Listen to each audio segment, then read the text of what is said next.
병역 기피 논란으로 17년째 한국 땅을 밟지 못하고 있는 스티븐 유. 한국명 유승준이 답답함을 토로했다고 합니다. 그는 SBS의 한밤이라는 프로그램에서 자신이 군대에 가겠다는 의사를 먼저 밝힌 적이 없다고 말했는데요. 유승준이 알고 지내던 한 기자가 "너도 나이가 찼는데 군대 가야지 라고 물어보길래 네, 가게 되면 가야죠 라고 대답한 것이 다음날 유승준 자원입대하겠다라는 기사로 변질되었다는 것이 그의 주장입니다. 게다가 진짜 군대를 가려고 해서 오히려 회사와 갈등을 빚고 아버지와 목사님의 끈질긴 설득 끝에 군대를 가지 않기로 결정했다고 하는데요. 뿐만 아니라 2015년 사과방송 욕설 사건 역시 본인이 아닌 스태프가 욕한 것이 흘러나간 것이며 앞으로 한국에서 영리활동을 할 계획이 전혀 없다고까지 말하며 그에 대한 모든 논란들에 대해 입을 열었습니다. 하지만 유승준 관련 뉴스 댓글들을 보면 그가 한국인들에게 안겨준 실망감은 입 몇 번 털어서 해결될 것 같아 보이진 않습니다.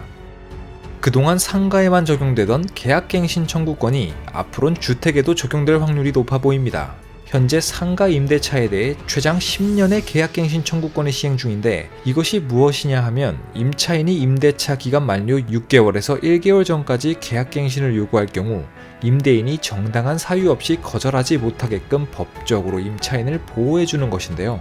주택의 경우 이 보호기간이 2년이었습니다만 앞으로 이를 4년으로 늘린다고 합니다. 하지만 일각에서는 주택주무부처인 국토교통부와의 협의 없이 법무부가 단독으로 결정했다는 점, 전월세 값이 급등할 가능성이 있고 임대인의 재산권을 침해한다는 점을 지적하고 있습니다. 1986년부터 1991년 동안 13세에서 71세 여성 10명이 사료된 끔찍한 사건이자 국내 3대 미제 사건으로 남아있던 화성연쇄살인 사건. 영화 살인의 추억으로도 유명한 화성연쇄살인 사건의 진범으로 추정되는 인물을 30여 년 만에 찾았다고 합니다.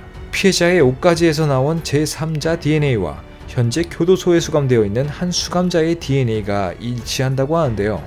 하지만 이 수감자가 범인이었다는 것이 확정되더라도 이미 공소시효가 만료돼 처벌은 하지 못한다고 합니다.